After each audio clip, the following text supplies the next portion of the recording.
Dyma'r myfyrdod ar gyfer Medr Trydydd. Boed i ni fwynhau yr oedfa, boed i ni werthfawrogi air a boed i ni dderbyn y fendith wrth presenoldeb dwyfol. Ymuno gyda ni ar Iesu, ymuno gyda teulu'r ffydd bore yma, ar ei heilwyd ysbrydol. Amen. Ni ddarllen chydig o adnodau o lyfr cyntaf Pedr, bedwaredd bennod. Bydd popeth yn dod i ben yn fuan. Felly cadwch eich meddwl yn glir ac yn effro wrth weddio. Yn bwysicach na dim, daliwch ati i ddangos cariad dwfn at eich gilydd, am fod cariad yn maddau lot fawr o bechodau. Agorwch eich cartrefi eich gilydd, boed yn groesawgar a pheidio cwyno. Mae Duw yn ei haelioni wedi rhannu rhyw ddawn ei gilydd i bob un ohonoch, a dylech wneud defnydd da ohoni drwy wasanaethu pobl eraill. Dylai pwy bynnag sy'n siarad yn yr eglwys ddweud beth mae Duw am iddo ei ddweud. Dylai pwy bynnag sy'n gwasanaethu pobl eraill wneud hynny gyda'r nerth mae Duw wedi roi. Wedyn bydd Duw yn cael ei ganmol a'i addoli drwy'r cwbl, o achos beth wnaeth Iesu Grist. Ie, fe sy'n bia'r anrhydedd i gyd, a'r grym hefyd a hynny am byth. Amen. Wel, wy'n troi am destun i lyfr arall, llyfr cyntaf Beibl, Genesis 36, adnod 24. Hwn yw Anah, a gafodd y ffynhonau poeth yn yr anialwch wrth borthi a synod Sibeon ei dad. Tra'n cydnabod fod yr holl ysgrythyr yn air ysbrydoledig, rhaid dweud nad yw pob adran ohono'n gyfwerth. Yn wir mae ambell rhan o'r Beibl yn rhan rhyfedd iawn. Dyma pennod 36 o lyfr Genesis. Ni fi nemawr ddim llai ysbrydoledig i'w ddarllen. O adnod 12 ymlaen i'r diwedd, adnod 43, nid yw ond catalog o enwau, a'r heini'n enwau na chlywodd yr rhan fwyaf ohonom mohonynt erioed, enghraifft Lotan, Sobal, Seffo, Onam, Disan, Jobab, Temani, Matred ac yn y blaen. Yng nghanol yr rhestr ddiwedd o enwau a chyfnodi teuluoedd, daw adnod ein testun sy'n dweud am un o'r enw Anah, Anah. Ac yna mae rhyw fywgraffiad byr yn dilyn. Hwn yw Anah, a gafodd y ffynhonau poeth yn yr anialwch, wrth borthi a synod Sibeon ei dad. A dyna'r cyfan y wyddom am y cymeriad hwn. Ni wyddom ddim arall o gwbl am Anah.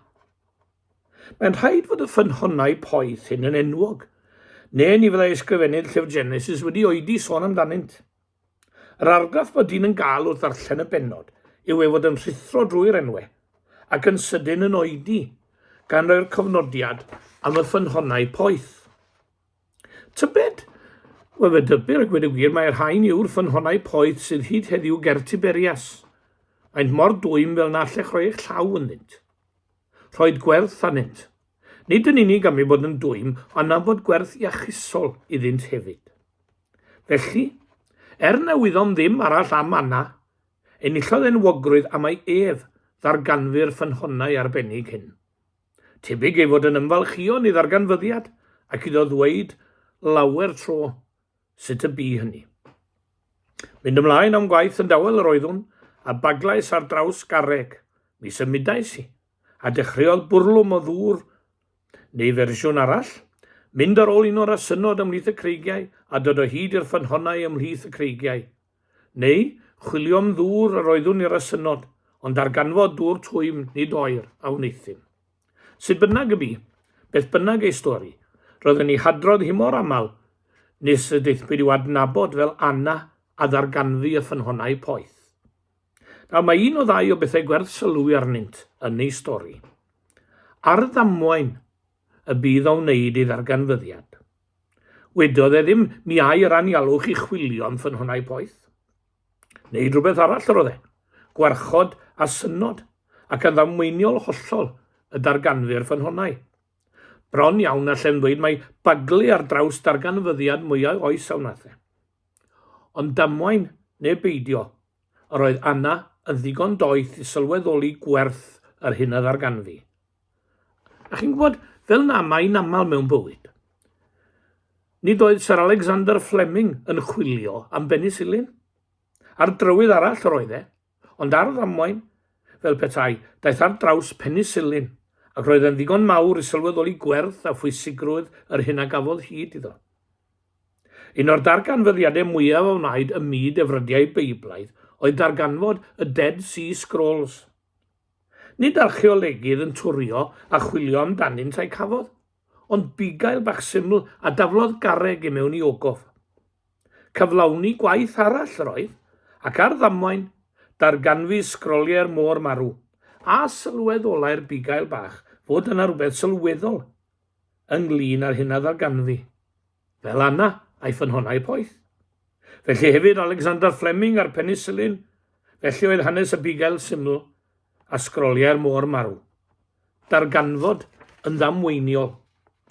Yn aml iawn, fel na ma llwyddiant mewn bywyd, ambell dro daw llwyddiant drwy ymdrechu a chynllunio, ond daw hefyd, medd Milton, by that power that erring men call chance. Yr hyn o fynyr oddi arnoch chi am unne yw i ni fod yn barod i sylwi a chanfod, a bod yn barod i ddefnyddio ein darganfyddiadau lles cydyn. Ond mae dda i ni gofio hyd yn oed os mae ar ddamwain y daeth y darganfyddiad yma eto. Daeth tra'n cyflawni ei ddyletswydd. Ar ddamwain ie, ond ni tra roedd yn diogi chwaith, ond tra roedd yn gwylio a synod ei dad. Hynny yw, tra roedd yn cyflawni ei ddyletswydd wrth ei waith. Mae yna bobl i'w cael sy'n treulio ei bywyd yn achwyn na chawsan twy erioed gyfle.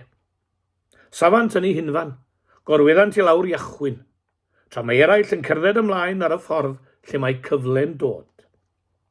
Fe rydd Duw gyfle i ni, ond mae'n rhoi'r cyfle ar y ffordd y dylen ni ei cherdded yn y byd, ar lwybr ein gwaith, ein dyletswydd beunyddiol. Gnewch eich dyletswydd fil o weithiau, a chewch y bodlonrwydd sy'n dod o wneud eich gwaith. Yna, ar y filfed tro ag un, be Duw ar y llwybr hwnnw. Ond mae un peth i sylwi arno am y llwybr hwn a darganfyddiad Anah.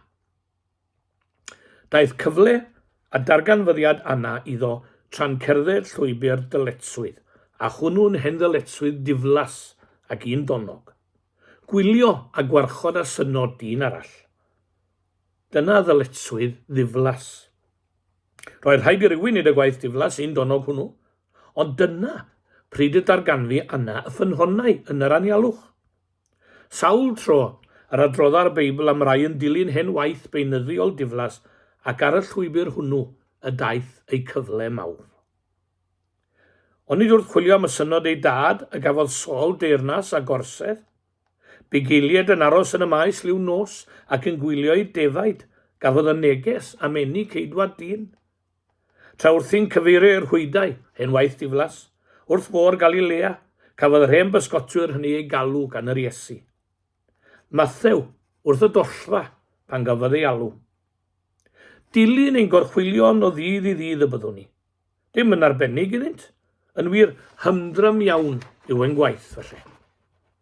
Mae gan I Curig Davies gerdd Arglwydd y Gegin. Gwrandwch ar yr ail gwpled yn y bennill olaf ond un. Yng nghanol blin un donedd ma'n drafferthion. Rhoim y gras a geidwm ron heb graith. Eithom yn genhedlaeth sy'n gwrthod credu heb i rhywbeth mawr a rhyfeddol digwydd. Wel, dyna mae nifer yn ddisgwyl. Gwyrth. Maen nhw'n gwrthod credu heb i rhywbeth mawr ddigwydd. Da i rai fel yn cenedlaeth ni wrando'r geiriau hyn am Ioan Fedyddiwr o ddegfed pennod Efengil Ioan.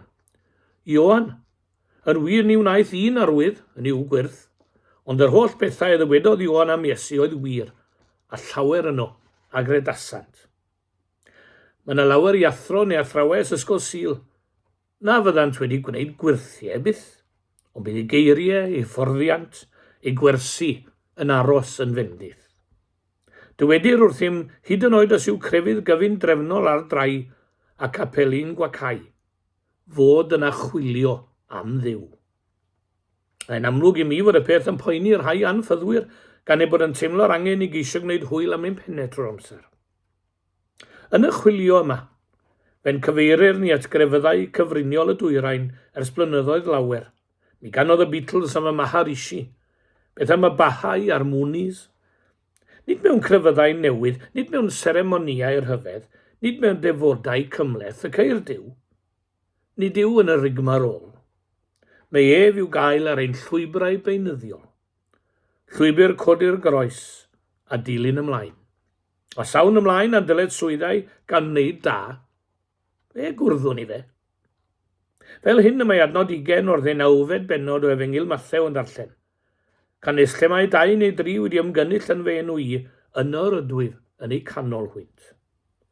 Gyda brawddeg fel hon, mae'n werth mynd yn ôl i'r ysgol a gofyn prin yw'r prif gymal. Yma, a mae dechrau, rhag i ni fynd ar gyfeilion.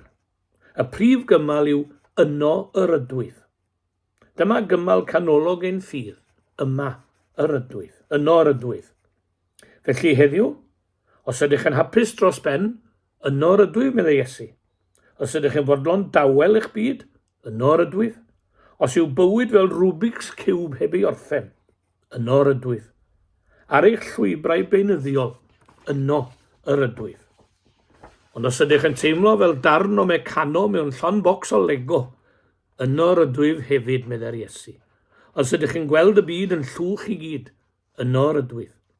Os ydych yn teimlo fel llong heb hwylbrennu ar y môr, yno rydwyf. Os ydych yn effeithwch unigrwydd, yno y rydwyf. Beth bynnag ddaw heddiw o fori, trennydd a thradwy, cofiwn fod Iesu'n cynnig ei hun yn yr amser presennol yn barhaus. Weler rydwyf gyda chi bob amser. Yno rydwyf bob amser. Gan ei fod yno bob amser, efallai mae ar ddamwain y dewch ar ei draws. Fe all fod mae wrth ddilyn dylid swyddau beunyddiol y dewch ar ei draws. Yr unig beth sy'n sicr yw fod Iesu yno ar ein cyfer i gyd. Cerdded ei lwybr yw'r cyfan sy'n rhaid i bob un ohonom ei wneud. Mygyn olaf, darn mygyn olaf gan Crwys yn adrodd stori Sion y Crydd. Yr hen grydd a gerddau'n feunyddiol, yr un hen lwybr. Cyflawni ei ddyletswydd fel crydd. Rhyw lyfr mawr agored oedd bywyd Sion y Crydd, a chroeso i bawb ei ddarllen wrth lawn o leini dydd. Bob dim yn ysgrifenedig gan Sion mewn dillad gwaith, heb nodion eglurhaol yn rhoi y dalen chwaith. Ar y llwybr hwnnw gwasanaethodd ddyn a Duw, fel y dywed y gerdd doedd e ddim llawer o athronydd. Pan wawrio dydd ei angladd a Sion dan gead arch, fu rioed ar lanau'r teifir fath alar mawr a parch. Ein ffrindiau Castell Newydd, Drewen ac Abercych, pob un yn laeth ei lygaid, ond pawb a'i traed yn sych. Nawr, boed i'n unau, fawrel wrth gerdded ein llwybr ni fori. Gwrando fy ngweddi nawr ar gyfer fori. Pryn iawn fydd fy amser a'r un fydd fy ngwaith. Yng nghanol blin un donedd ma'n drafferthion, rhoim y gras a greidwm ron heb graith. Mwyn ei. Wrthennwn ni gyda gair o weddi heddiw eto. Ni fethodd gweddi dair erioed a chyrraedd hyd yn ef. A diolch byth am hynny. Diolch bod gweddi yn dyfnhau ein hymdeimlad o ddibyniaeth arna ti o Dduw. A'n creu o'r herwydd yn bobl wir ddiolchgar. Dyma hanfod ein ffydd, diolch. Yng nghanol ein prysurdeb di ben draw, hawdd iawn i'w colli gafael ar raslonrwydd Duw. Mae angen i ni ddod yn gyson at orsedd gras, i sylweddoli mae gorsedd gras ydyw. Mae gras Duw yw gwaelod a gwraidd ein byw a'n bod. Mae gen i mi gyd ffrindiau sydd angen dy ras a ddofal di heddiw. Gyfeillio nad ydynt ar dy aelwyd am amryw resymau. Mae'n heisio ni'n fawr, ond wrth ddod atat a gweddio arnat rydym yn sylweddoli beth yw eisiau'r tad. Os Duw sydd ar fenaid i eisiau, mae eisiau fe enaid ar y Dduw. Mae'n fraint cael bod yn genhadon bwriad Duw ei weithwyr yn y gymdeithas. Gweddiwn am darweiniad i ni gael gwybod ble i ddechrau. Erfyniwn am gael derbyn cyfoeth cariad y tad, ac estyn y cariad hwnnw i eraill, yn enw Iesu Grist ein hardrwydd. Amen.